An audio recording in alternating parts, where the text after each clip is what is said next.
Introduction. A debate rekindled in the British countryside. A fierce debate has erupted across Britain's rural landscapes as proposals to reintroduce the Eurasian lynx, a wild cat extinct in the UK for over 1,000 years, have once again been put forward by conservationists.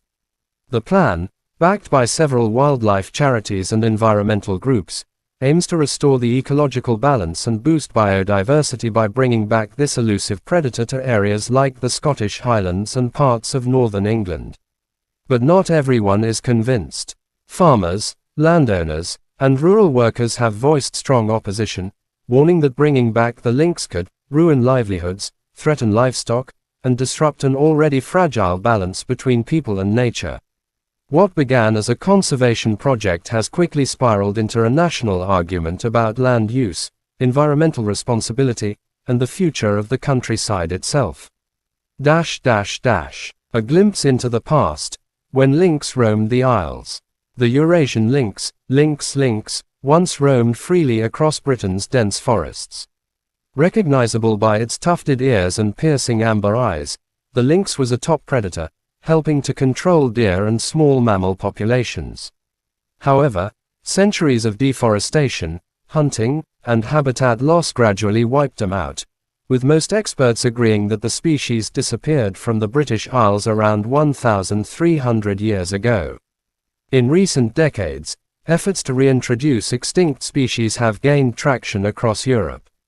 Lynx populations have been successfully restored in countries such as Germany, Switzerland, and Slovenia, where they have reportedly helped rejuvenate forest ecosystems and control overgrazing deer populations.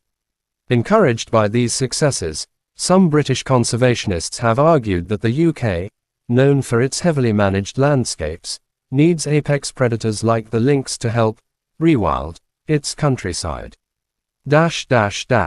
The rewilding vision. Restoring what we've lost. Leading the charge for reintroduction is the Lynx Trust UK, an organization that has been campaigning for several years to bring the animal back to the wild. They believe that the lynx, a solitary and secretive creature that rarely poses a danger to humans, could help restore balance to Britain's ecosystems. The lynx would play a crucial role in controlling deer populations, allowing forests to regenerate naturally, said Dr. Kieran Shaw, a wildlife ecologist working with the Trust. Britain's forests are struggling. Overgrazing by deer prevents young trees from growing, which in turn affects birds, insects, and other species that depend on forest habitats. Supporters argue that the lynx's presence could also bring economic benefits. Wildlife tourism has flourished in parts of Europe where the cat has been reintroduced, with visitors traveling from across the world to catch a glimpse of the elusive predator. People come to Scotland to see eagles, ospreys, and red deer, said Caroline Ritchie, a rewilding advocate based in Inverness. Imagine the excitement of knowing lynx are back in our forests. It could bring millions to local economies through eco-tourism. Farmers' outcry. Our livelihoods are at stake. While conservationists speak of balance and biodiversity, farmers see danger and economic loss. Many who work the land believe that reintroducing lynx would threaten their sheep and livestock, an essential part of rural livelihoods.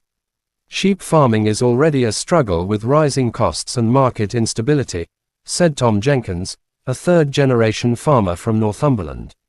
Now they want to throw a predator into the mix.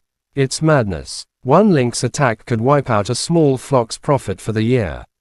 Farmers argue that Britain's rural landscape is not the same as it was a millennium ago. Fields are open, human settlements are widespread, and livestock often graze without constant supervision.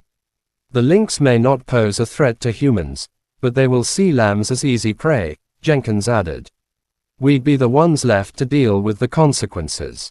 A 2024 survey conducted by the National Farmers Union, NFU, found that 78% of farmers in proposed reintroduction areas opposed the plan.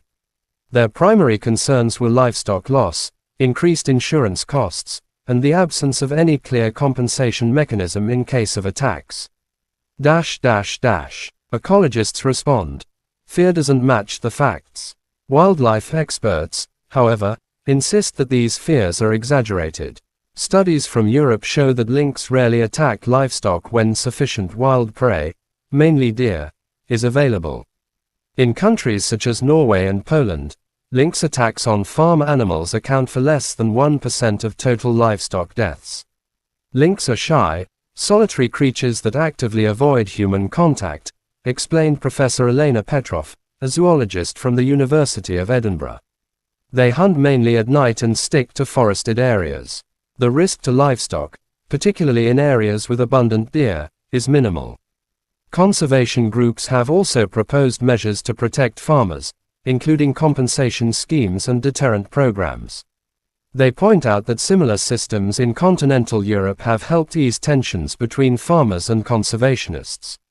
However, many in rural Britain remain unconvinced. "We've heard it all before," said Jenkins. "Compensation schemes are slow, bureaucratic, and never cover the full losses. You can't put a price on peace of mind.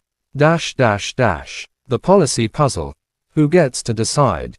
The UK government has not yet approved any formal reintroduction of lynx, though it has permitted feasibility studies.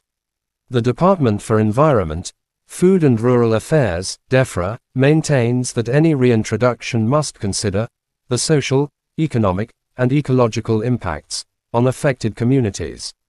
In Scotland, where large areas of wild habitat remain, the Scottish Rewilding Alliance has been particularly vocal in pushing the idea. They argue that rural opposition is based on fear rather than evidence. But local councils, especially in agricultural regions, have called for greater consultation. "It's not enough to hear from scientists," said Councillor Fiona McGregor from Argyll and Bute. "The people who live and work here must have the final say. They're the ones whose lives will be directly affected." The emotional divide. Nature versus livelihood. The debate over lynx reintroduction reveals more than just differing opinions about wildlife. It exposes a deep emotional divide over the future of the countryside. For rewilding advocates, the lynx represents hope, a symbol of restoration and coexistence with nature. For many farmers, it represents uncertainty and potential hardship. "It's easy to talk about nature from a city office," said John Whitmore, a hill farmer from Cumbria. "But we live with nature every day. We know what it's like to lose animals, to stay up during lambing season, to protect our fields from predators. We're not anti-nature, we just don't want to be collateral damage in someone else's vision of it." This sentiment is echoed across many rural communities, where people feel they are often overlooked in environmental discussions dominated by urban voices. Rewilding and rural economics. Proponents of rewilding often argue that it could revitalize rural economies through ecotourism. But farmers question whether such benefits would reach ordinary people. "Tourists might come to see lynx," said Helen Davies, a sheep farmer in the Scottish Borders, "but will that money help me feed my sheep or pay my bills? Most of it goes to hotels and tour companies. We need practical solutions, not fairy tales." Yet, research from the University of Stirling suggests that wildlife-based tourism could inject up to £100 million annually into local economies if managed properly. "The key is inclusion," said Dr. Petrov. "Farmers must be partners, not victims. They should share in the economic benefits." Lessons from Europe. Success and setbacks. Europe's experience with lynx reintroduction offers valuable insights. In Switzerland, for instance, the lynx has helped control roe deer populations, leading to healthier forests. Public acceptance grew once clear compensation systems and education programs were implemented. However, in Norway, where livestock grazing is widespread, lynx reintroduction led to intense conflict, forcing authorities to cull several animals each year to maintain balance. "The lesson is that rewilding cannot be one size fits all," said Dr. Marcus Lowell, a conservation policy expert. "Britain's landscape is unique, densely populated, heavily farmed, and fragmented. Any reintroduction must be carefully localized and community-driven. Climate change and the new countryside. The debate over lynx reintroduction is also taking place against a backdrop of broader environmental change. As climate change alters ecosystems, rewilding advocates argue that restoring natural predators could make habitats more resilient. The lynx is not just about nostalgia, it's about building ecosystems that can adapt, said Ritchie. Predators regulate prey, prey shape vegetation, and vegetation supports biodiversity. It's all connected. Yet some farmers counter that climate change already makes their work harder, bringing more floods, droughts, and unpredictable seasons, and that introducing new predators could add another burden. The public's voice, divided opinions. Public opinion across Britain remains sharply divided. Urban populations tend to support rewilding initiatives, viewing them as an exciting step toward ecological restoration. In contrast, rural communities, who would live alongside these predators, remain skeptical.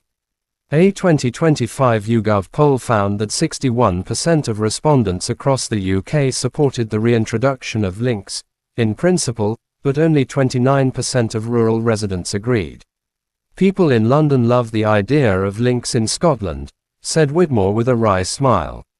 They just don't want them in their back gardens. Finding common ground. The path forward.